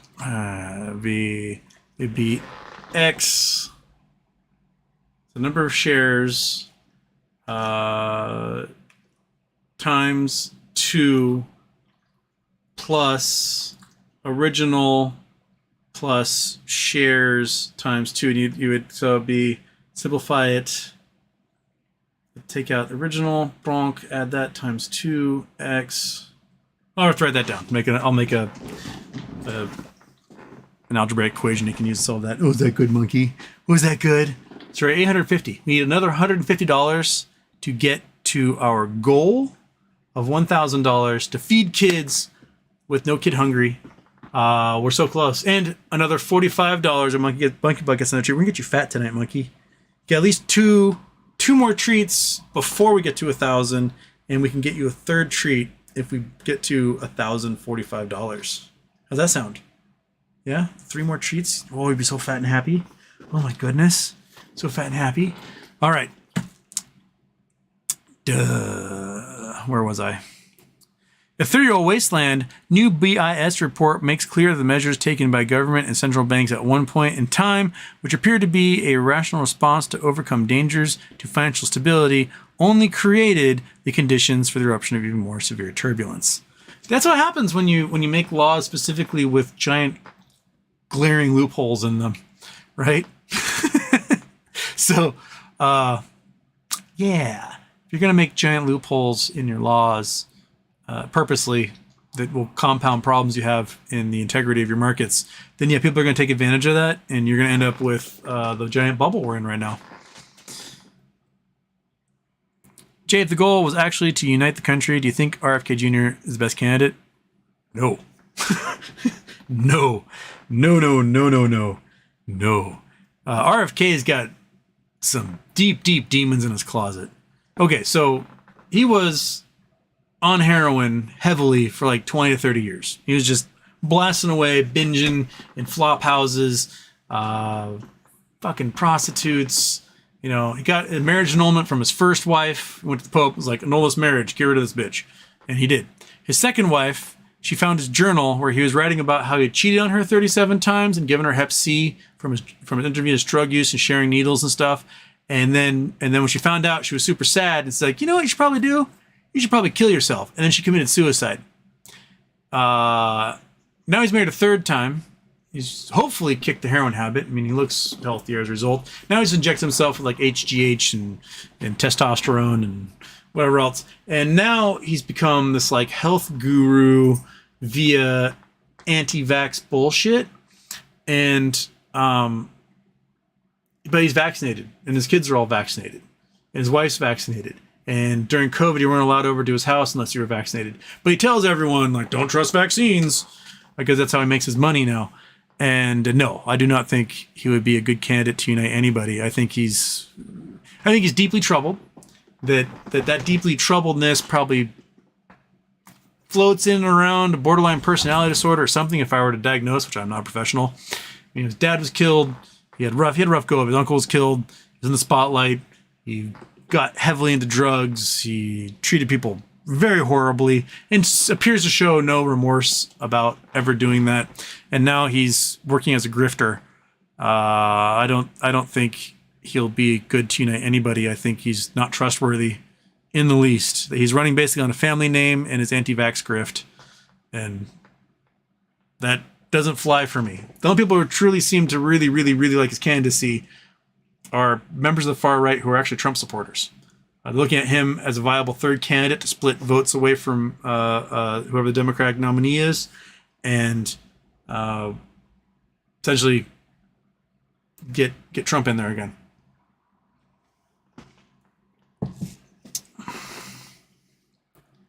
Dylan Miller, you need a chair. That one sounds like it's farming every 5 minutes. It is squeaky, squeaky, squeaky.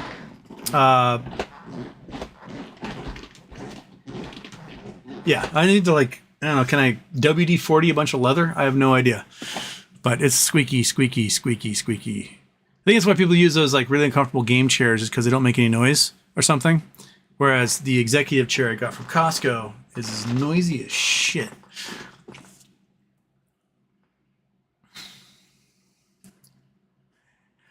Okay, we're still at $850. We still need $150 in 6 minutes. Oh, this can't be the first non-goal charity we do. Come on, guys. If everybody, we need $145. There's 171 of you. That's 85 cents per person. So, come on. We can do it. If everyone just donates $1, the SS Minnow Johnson donation, $1, throw it in there. We fed 500 to 1,000 kids for the summer. We met our goal. So, let's get it. Let's get it. Okay. Oh, Granny Bag's got in there? Oh, fantastic. I'm still way behind. Casey Chapman. Bam. Oh my God, Casey. Thank you so much. Monkey butt. Monkey butt. Did you hear that? Oh, there she is. Yeah, you were in the other room, weren't you? That's 2. Casey Chapman got 2. Oh my goodness, we get to 995. You get another one on top of that. Oh, we're so close. We're so close. All right, come on up. Get it. Oh yeah. Oh. Well, if I eat it before you, what are you gonna do about that? Huh? Do you want to do a trick? Do a trick for everyone? Right here. Come on. Let's get this squeaky chair out of the way. Come over here, monkey. Come on, right here. Do a trick. Can you twirly do? Twirly do. Oh, you jumped and twirly do. Come on, do twirly do. Twirly do. Twirly do. Twirly do. God, don't you tell me? God, twirly do. Do a trick. Do a trick. Come on. Twirly do. Twirly do. Dance. Got twirly do. There you go. Yeah. Oh boy. Okay. Oh.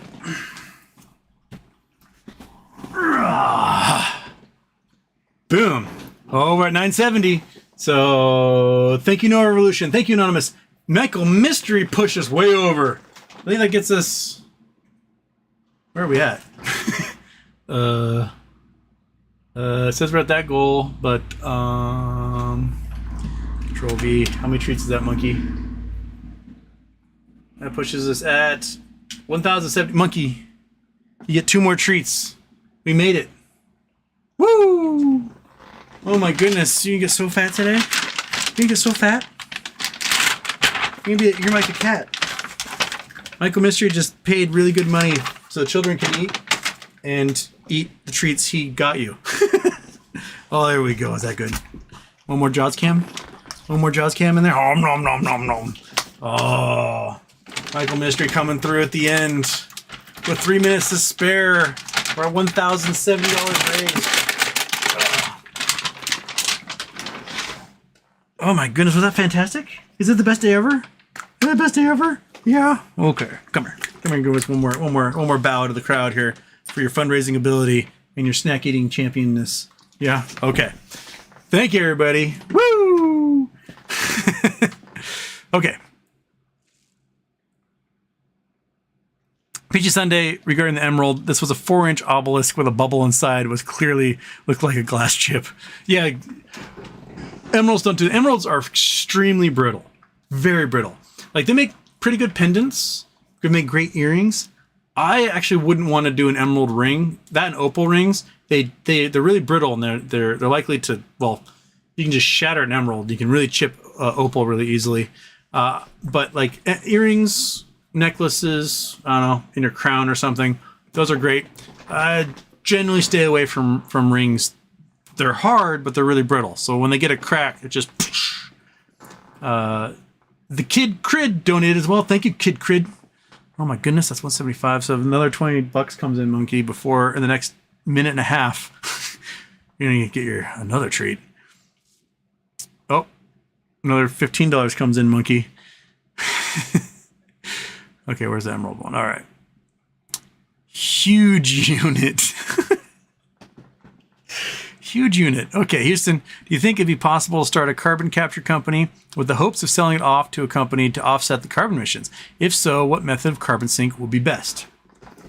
I mean, the best method is the one no one's going to do, which is like, let's just reforest the planet. Outside of that, I think the methods of taking carbon out of the air and just pushing it into the ground is probably the best. And that would probably largely have to be financed by government help. Like government will have to subsidize that type of technology.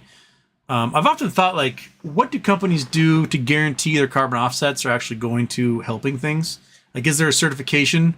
And I really couldn't find a certification that seemed, I don't know, honest.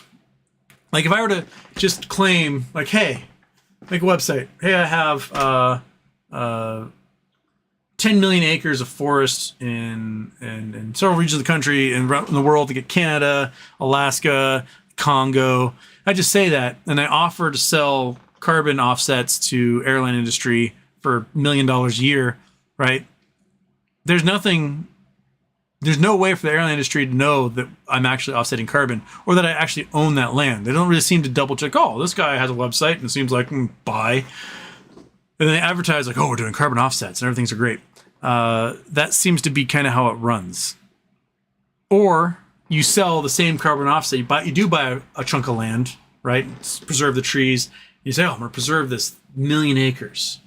You sell it carbon offset. And then you tell this guy over here, I'm going to preserve this 1 million acres. You sell the same carbon offset again. You tell this guy over here, I'm going to preserve this 1 million acres. You sell the same carbon offset 15 times. It's not like, not like when you adopt a kid, when you do one of those like adopt a kid things, like, your 80 cents a day will feed this child. They have the weepy commercial and everything. And they send you a picture of a child that you're sponsoring. How do you know that same child isn't the same photo that goes to like 50 people? 100 people, 1,000 people, just using the same picture of some poor kid who looks really sad, and you're helping Gabriella get her meals for 80 cents a day. There's not really a system in place to check those things. I've always wondered about that. Julianne donated $5. Monkey, we're $10 away from one more treat. And I'm over my time, but I might do one more question here before I have to run away.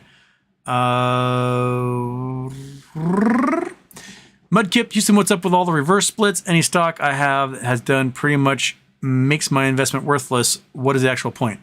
The actual point is to avoid being delisted by a major exchange.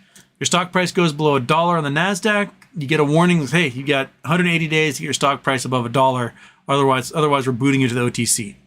And you don't want to be on the OTC because that's like for sad, loners and losers. You want to be on one of the major exchanges. So you do a reverse split to get your stock price back up there, but you may have not actually done anything to fundamentally change the value of your stock or to counter what the shorts are doing to your stock. And so you reverse split, you get this price back up here, you save your company for at least a few months until it gets driven back down again, and then you have to do a reverse split again. So you do that over and over and over and over again until you just are down to one share of stock in the entire company, and that's it. And then you can't reverse split that anymore. And the shorts win. So that's what happens. It's brutal. Hey, Monkey Butt, I've gone over our time. You didn't get another $5 in there. So, yeah. Everybody, I want to thank you so much. This is, I lost count. So this is, next month will be 2 years of this. We've done 2 extras. So that would be 25th or 26th, successful Charity Tuesday. So we've raised, oh goodness. So that's 26,000. We're at 40 something thousand dollars raised for charity, like in 2 years. That is awesome. Oh, I got another anonymous in there. Monkey, we get one more treat before we go. And I want to thank everybody so much, so very, very, very, very, very much for participating today, helping kids get eaten, help kids eat. We're feeding the children to our charity. And we'll do another Charity Tuesday next month. Tomorrow will be a regular show, probably tomorrow night. It's probably after dark tomorrow night. And we'll see you then. You guys are awesome. And it's a great way to spend a Tuesday. Come